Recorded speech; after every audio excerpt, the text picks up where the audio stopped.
Hello and welcome to Politics here on France 24. One thing is certain, a clear majority of the French Parliament will vote in favor of the so-called European Fiscal Pact. But another thing is true. The treaty has sowed divisions within the ruling majority, not only between the Socialist Party and its Green allies, but even within the ruling party, much to the delight of the opposition conservatives who will also vote in favor of that treaty. To talk about the treaty, the socialist malaise on Europe, we have three guests. Nora Berra, who is a member of the European Parliament with the UMP party and a former minister until this May.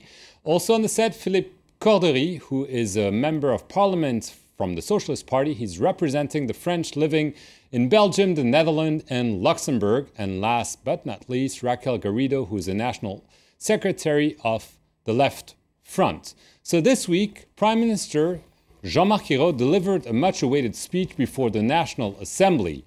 The Assembly is to vote next week to ratify the treaty, this new European treaty, and also vote on a so-called organic law that will implement the treaty. Let's take a listen to the Prime Minister speaking before the National Assembly. Have we gotten everything we've asked for? No. Does this European Pact include all our goals for the future? No. But is it an essential step towards other steps that must be taken? Yes, it is essential. I am asking you to vote for confidence in Hollande's European policy that he's been employing for the past 4 months. We've already reaped some of the benefits, and we will continue to do so. Philippe Cordery, you're a member of parliament from the Socialist Party. Will you vote for this treaty? And why do you think socialists should vote for that treaty? Because let's just remind our viewers, it was a treaty that was negotiated by Nicolas Sarkozy, the former president. I will vote in favor of the treaty because the context has changed.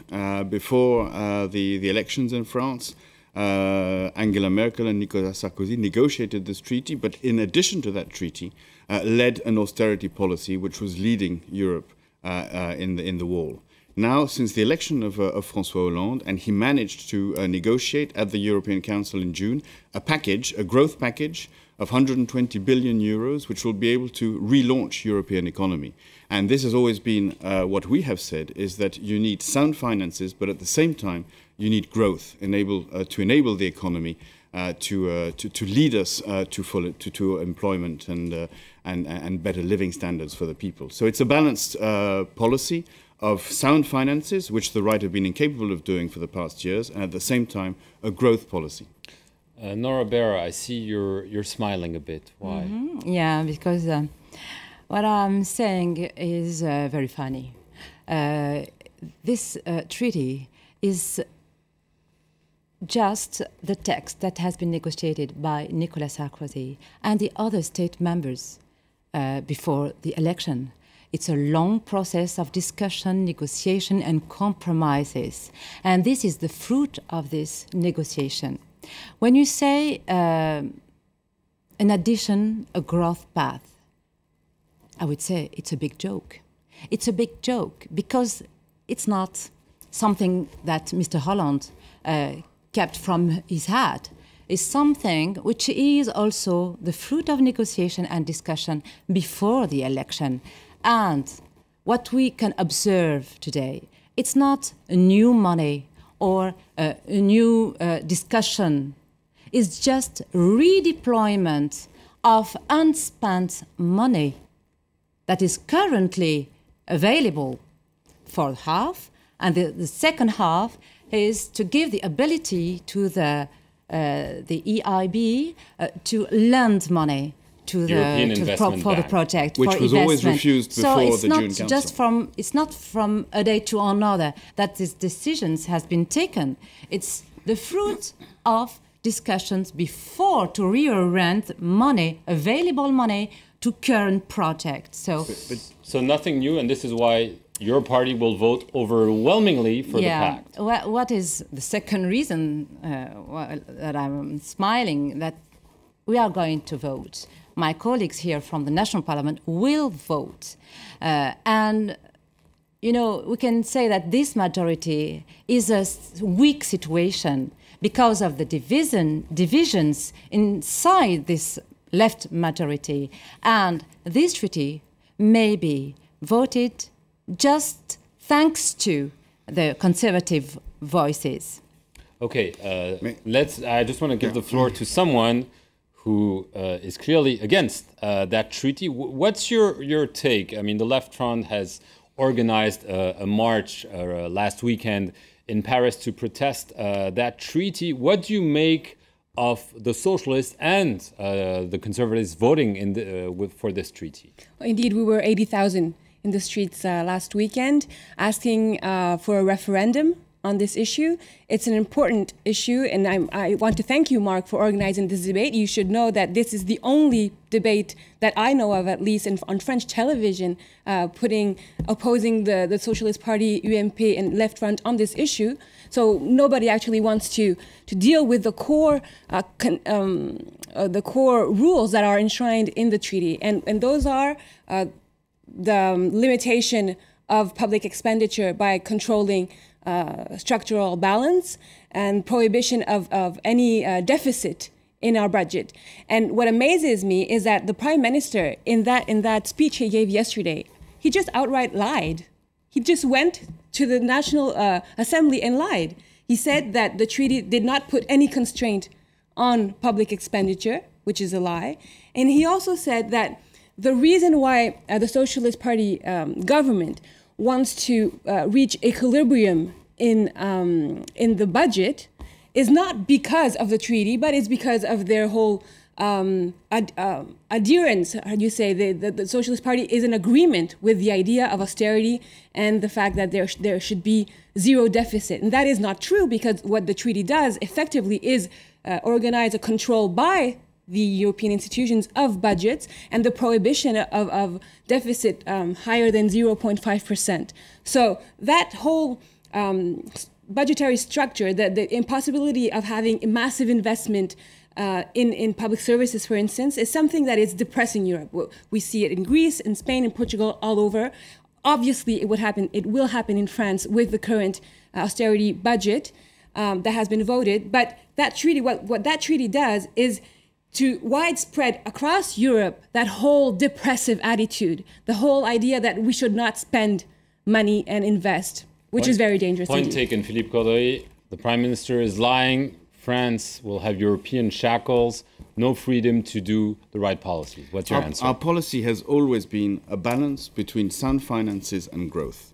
And may I just tell Mrs. Garrido that without sound finances, you create a more indebtedness, and then it's the future generations that will pay. So we need we need our finances. We need our finances to be sound, to be able to have a clear policy. The French bonds are usually paid in 7.5 years, not Nicolas to the next Sarkozy generation. and Angela Merkel's policy for 5 years and for the last 2 years since the beginning of the crisis on the table of the European Council. It was 17 European councils of austerity policy, of austerity policy, of austerity policy. Never growth was mentioned. Never was any initiative on growth mentioned. No additional money is just redeployment just that of when the current François Hollande money was which elected, is available. When François Hollande was elected, he put pressure on the heads and state of government. And many state of governments, including from your camp, from the Conservatives, thought it was a good idea maybe to negotiate because they had been under this board of directors, which was Nicolas Sarkozy. But Angela Merkel and Nicolas Sarkozy stopped growth in Europe for 2 years. They prevented growth and they prevented solidarity in Europe.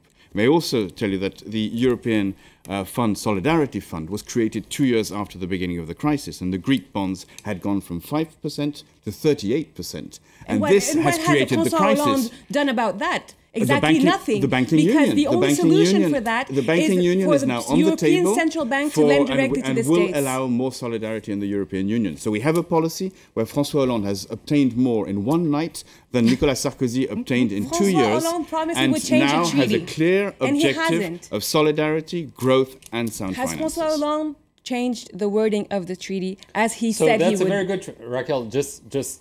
This question was asked recently on national television to Jean-Marc Ayrault. We'll see how he answered to that very question. Did he renegotiate that treaty as he promised?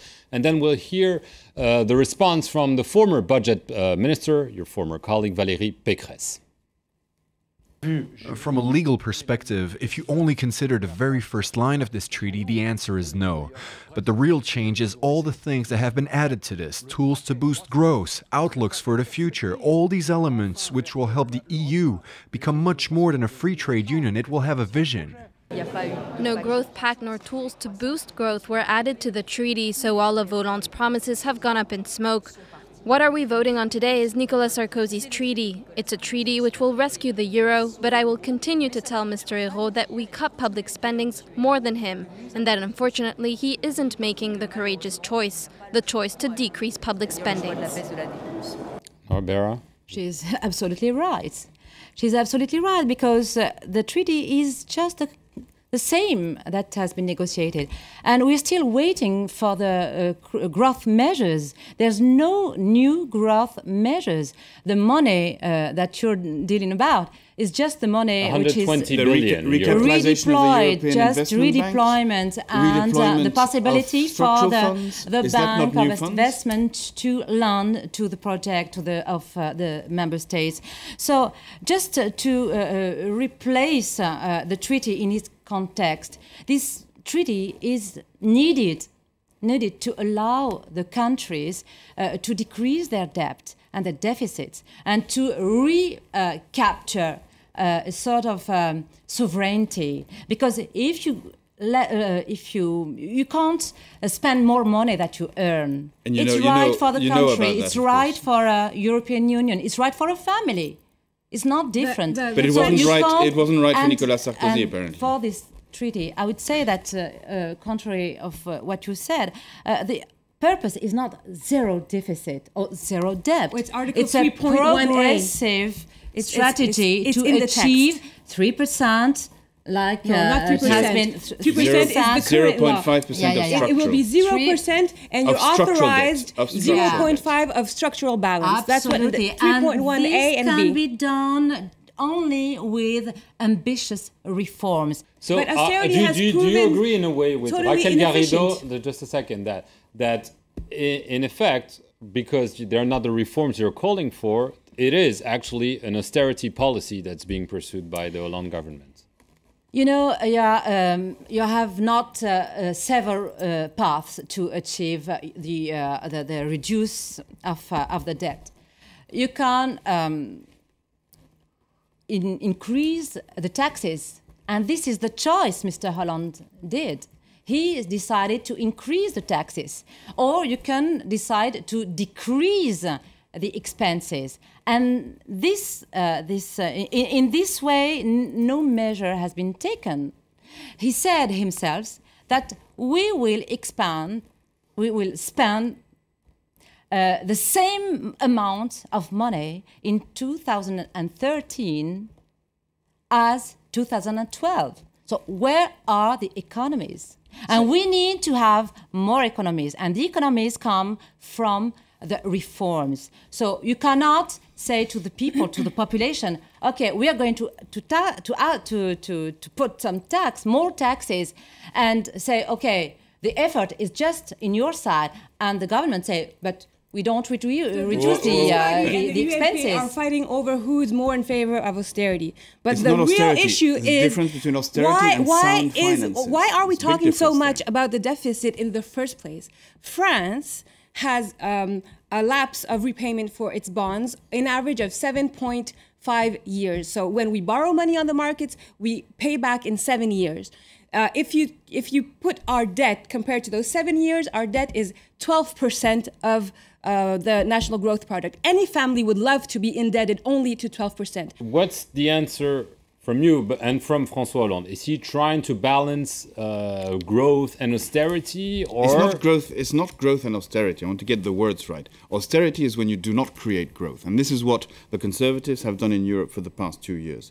What Hollande's vision is to have sound finances, because you need sound finances to be able to build your economy, so it's higher and taxes. at the same time growth. And what Hollande has proposed for the 2013 budget is, I think, a very good budget, a very sort of left-wing budget, but at the same time an offensive budget, where you have 30 billion economy, 10 billion which is reduction in spending, 10 billion, no reduction spending. 10 billion, it's a joke. 10 billion, No which is more taxes on spending. big enterprises which are not investing, and 10 billion, which is on the higher families and the people who are earning a lot of money. So in that way, we are protecting are the same people.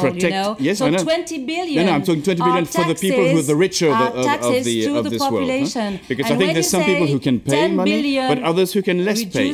And we are trying to protect those who are in difficulty and relaunch at the same time the economy. But and it's, for instance, you are not launching anything because you have no measure we have 120 billion on the table on the European Union. Enterprises need to have measures to support them, to support the competitivity, to create richness, to create employment, and you do exactly the opposite. And this is why you do exactly the opposite. This is why exactly we have this pact. We will introduce the financial transaction tax, which is, and I think Raquel can agree on that this has been a long-standing... The first one who did that is Nicolas Sarkozy. No, he did not. No, he did not. France. Let's get things right. And to Nicolas give Sarkozy did not. An example to the other countries, other member states. Okay, Nicolas Sarkozy just reintroduced a tax that he had got rid of 4 years before, which was on shares. It's completely different to have a European-wide European transaction tax, which is on all financial transactions which flow around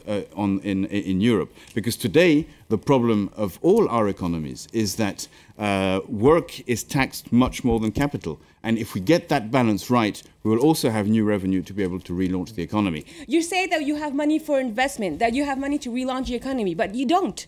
What are you going to do, for instance, with ArcelorMittal? But this is why the jobs we're we're getting losing. On the European level, and this is why it's so important to have a growth pact on European level. But how is that growth pact, for instance, going to help for ArcelorMittal? Because it will mean investments. It will mean investments on the economy in our industrial policy. But on this specific example I'm giving you, this and which is others, on the table today. We will have European money be able to invest in our economies, which will allow growth to happen. For now, at least, the government has strictly no intention of putting public money in the iron industry.